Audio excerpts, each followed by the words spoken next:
আজকের দিনে আমি আমার এই সোনামাটাকে আমার কোলে পেয়েছিলাম। অনেক কষ্টের পরে আমার এই মা হওয়া সম্ভব হয়েছে। মা হওয়ার গল্পটা অতটা সহজ ছিল না। আমার এই মায়ের আমার কোলে আসার প্রত্যেকটা দিন ছিল আমার কাছে অনেক কষ্টের। তবুও ভালো লাগতো, শান্তি পেতাম যে আমি একদিন মা হব। যখন আমি জানতে পারি তুমি আমার গর্ভে এসেছো, সেদিন থেকেই তোমাকে নিয়ে অনেক চিন্তা, অনেক ভাবনা আমার শুরু হয়ে গিয়েছিল। একদিন সৃষ্টিকর্তার অশেষ কৃপায় আমি তোমাকে পেয়ে গেলাম। তারপর তোমার ধীরে ধীরে বেড়ে ওঠা আমাকে খুব আনন্দ দেয়। তোমার এই আধো আধো কথা বলা, মিষ্টি মিষ্টি কথা বলা, ধীরে ধীরে পথ চলা, বড় হয়ে ওঠা, এটা আমার কাছে খুবই আনন্দের ছিল। আর তোমার মা বলে ডাকা, যখন তুমি আমাকে মা বলে ডাকতে, তখন আমার অনেক শান্তি হতো। আর এই যে দেখো, তোমার মিষ্টি দুষ্টামি আমার কাছে খুবই ভালো লাগতো। সারাদিন কাজের পরেও তুমি আমার সাথে দুষ্টামি করতা, এটাই আমার কাছে ভালো লাগতো। জানি তুমি একদিন অনেক বড় হবা, তখন তুমি আমার এই ভিডিও করাগুলো দেখবা। দেখলে তোমারও ভীষণ ভালো লাগবে যে তুমি ছোট সময় কেমন হাসতে, কেমন হাঁটতে, কেমন খেলতে, কেমন খেতে। তোমার এই স্মৃতিগুলো ধরে রাখার চেষ্টা করেছি আমি, যাতে তুমি বড় হয়ে বুঝতে পারো কতটা যত্ন, আদর এবং ভালোবাসা দিয়ে তোমাকে বড় করেছি। এই যে তোমার ধীরে ধীরে হাঁটা এবং এই বড় হয়ে দুষ্টামি, এগুলো তুমি যখন আরও বড় হবে তখন দেখলে তোমার আরও বেশি ভালো লাগবে।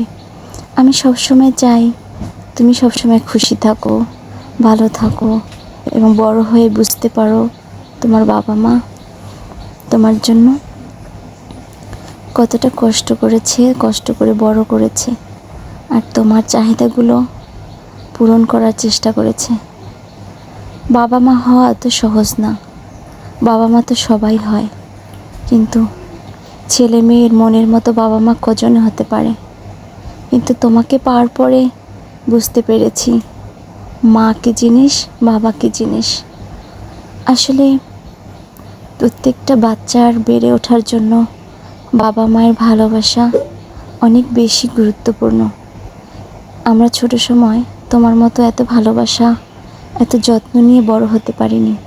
তবুও যতটুকু পেয়েছিলাম ওই সময় মনে হয়েছিল ওটাই আমাদের কাছে অনেক কিছু। মায়ের ভালোবাসা, বাবার আদর, এগুলো আমার কাছে অনেক বেশি গুরুত্বপূর্ণ ছিল। আর আমার এখনও তোমার এই ছোটোবেলা দেখে মনে পড়ে যায় আমার ছোটোবেলার কথা। আমার মা বাবাও তো আমাদের কত যত্ন করে বড় করেছে। হয়তো তোমার মতো এত ভালো বাবা আমি পাইনি, এত ভালো মা আমি পাইনি, কারণ তাদের আমাদের পিছনে সময় দেওয়ার সময় ছিল না। তবুও মায়ের ভালোবাসা, বাবার ভালোবাসা সবসময় একই রকম থাকে। আমরা যতটুকু পেয়েছি অতটুকুই আমাদের মনে হয়েছে আমার বাবা মা আমার কাছে তখন ছিল সত্যি ভালো বন্ধু, এবং তাদের ছাড়া থাকতে পারতাম না এক মুহূর্ত। এখন আমিও মা হয়েছি, বুঝতে পারছি যে একজন মায়ের কাছে একজন সন্তান কতটা প্রিয় এবং কতটা কাছের এবং কতটা আপন। একজন সন্তানের জন্য একজন মায়ের কত অস্থিরতা থাকে। তুমি যখন আমার কাছে থাকো না, কোথাও যাও, আমার একটু ভালো লাগে না। আমার মনে হয় না যে তুমি দূরে থাকলেই আমি ভালো থাকি, এমনটা আমার কখনোই মনে হয় না। বরঞ্চ তুমি দূরে গেলে আমার সবসময়ের জন্য চিন্তা হতো যে তুমি কখন আসবে, বাইরে গিয়ে কোথায় কী করো। তারপরে তুমি যখন অসুস্থ হও তখন মনে হয় আমার দুনিয়াটাই অন্ধকার হয়ে যায়। আমার কিছুই ভালো লাগে না। প্রত্যেকটা মা বাবাই এমন, সন্তান অসুস্থ হলে খাওয়া, কাজ করা, ঘোরাফেরা কিছুই মন চায় না। সন্তান যত সময় সুস্থ না হয় তত সময় একজন মায়ের টেনশন থাকে। আর তোমার সব সময় আনন্দের ভাগ আমি অন্য কাউকে দিতে চাই না। তুমি সব সময় আনন্দে থাকো, ভালো থাকো, এভাবেই হাসি খুশি থাকো সবার সাথে। তোমার খুশির জন্য সবসময় চেষ্টা করে যাব। হয়তো বা সামর্থ্য অনুযায়ী যেমনটা হবে তেমনই। আর তুমি যখন বড় হবে তখন দেখলে বুঝবে এই ভিডিওটা যে তুমি ছোটোবেলাটা কত সুন্দর কাটিয়েছ। তোমার এই শৈশবটা কত সুন্দর ছিল। আসলে সবার শৈশব এত সুন্দর হয় না। আর তুমি ভালো একটা বাবা পেয়েছো, ভালো মা পেয়েছো, যারা সবসময় তোমার সাথে থাকে, তোমার সাথে থাকারই চেষ্টা করে। জানি না বড় হয়ে তুমি কেমন হবা, বড় হয়ে তোমাকে কেমন দেখব। হয়তো বা তুমি আমাদের এই ভালোবাসা পেয়ে ভালোই হবে।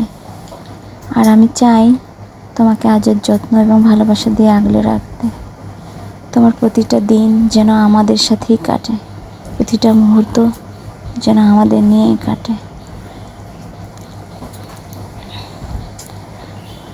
আর তুমি সব সময় মামা বাড়িটা খুব বেশি পছন্দ করতাম, তাই চেষ্টা করতাম তোমাকে মামা বাড়ি নিয়ে এসে এভাবে সবার সাথে ভালো রাখতে। আর তুমি লেখাপড়া করতে চাও না, সেজন্য তোমাকে অনেক বকাও দেই হয়তো বা, কিন্তু তোমার ভালো থাকার জন্য, তোমার ভালো মানুষ হওয়ার জন্য তোমাকে একটু একটু বকা দিই। হয়তো তুমি কষ্ট পাও, কিন্তু এটা আমরা মন থেকে কখনোই চাই না। আর আমি তো মা, সারাদিন কাজ বাজ করার পরে তোমার সাথে আসলে পেরে উঠিনি। ভাবি যে তোমাকে কখনো বকা দিব না, কিন্তু তোমাকে বকা দেওয়া হয়ে যায়। যাই হোক, তুমি আমার মেয়ে। আমি জানি তোমার ভালোর জন্য আমি যদি তোমাকে বকা দিই তুমি কখনো সেটা মনে রাখবে না।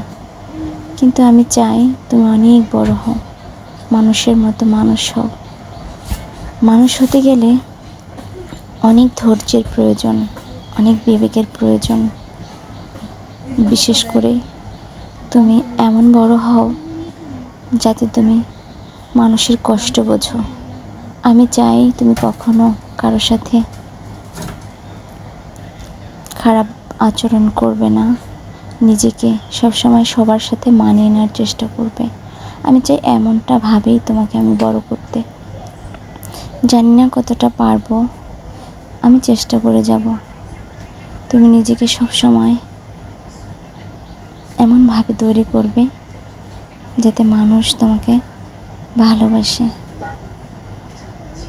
জানো মা, কখনো কাউকে ছোট করে দেখবে না, কারণ এই পৃথিবীতে সবাই সমানভাবে আসে না, সবাই সমানভাবে সব কিছু পায় না, সবার বিবেক বুদ্ধি সবসময় উন্নত হয় না। যাদের বিবেক কম, বুদ্ধি কম, তাদেরকে কখনো ছোট করে দেখবে না। কারণ যার যেমন বিবেক, যার যেমন বুদ্ধি, সে তেমনভাবেই কথা বলে। তাই বলে কাউকে কখনো ছোট করে কথা বলবা না। কারণ তোমার বুঝতে হবে যে যেমন তার সাথে তেমনভাবেই চলবে। এটা আমার শিক্ষা তোমার জন্য।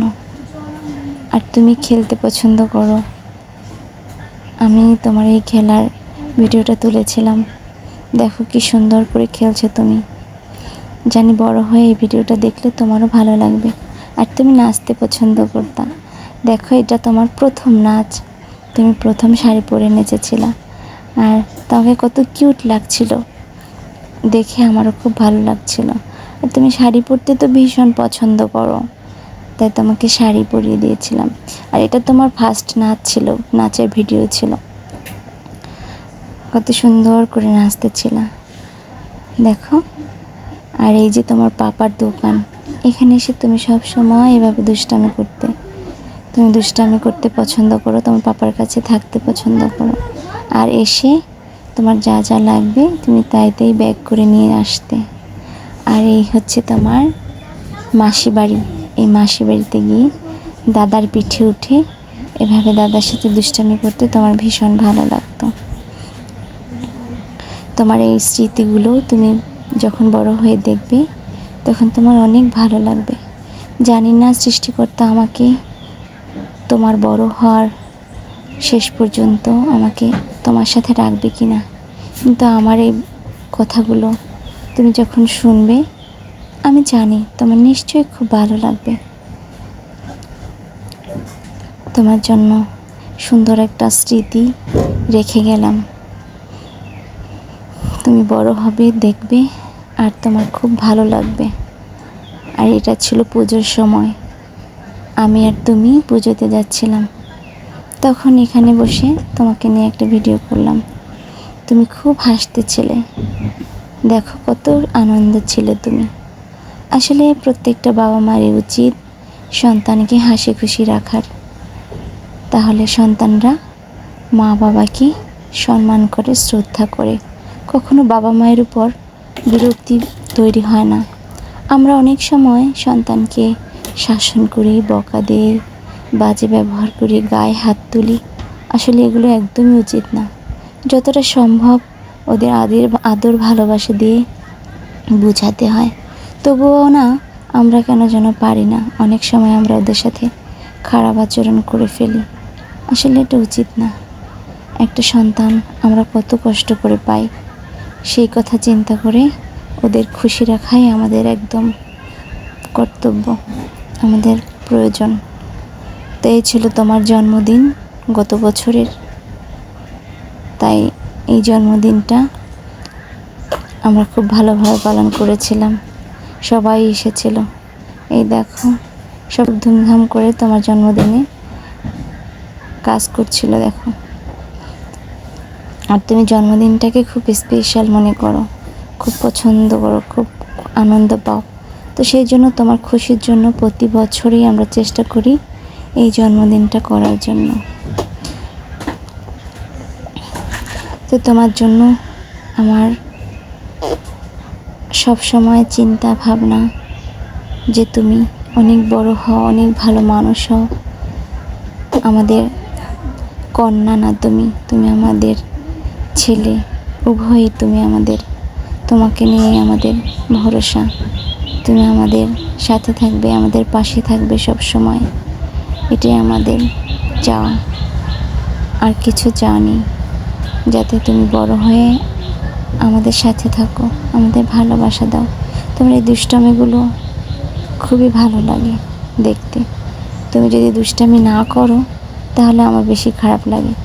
আমি চাই তুমি সবসময় দুষ্টামি করো এভাবে, আর সুস্থ থাকো, ভালো থাকো, সুন্দর থাকো, আর মন দিয়ে পড়াশোনা করো। তাহলে আজকের মতো এই ছোট্ট ভিডিওটা আমি শেষ করলাম তোমার মঙ্গল কামনায়। সবসময় ভালো থাকো, ঈশ্বর তোমাকে সবসময় সুস্থ রাখুক, হাসি খুশি রাখুক। শুভ জন্মদিন, শুভ জন্মদিন, শুভ জন্মদিন মাম্মাম।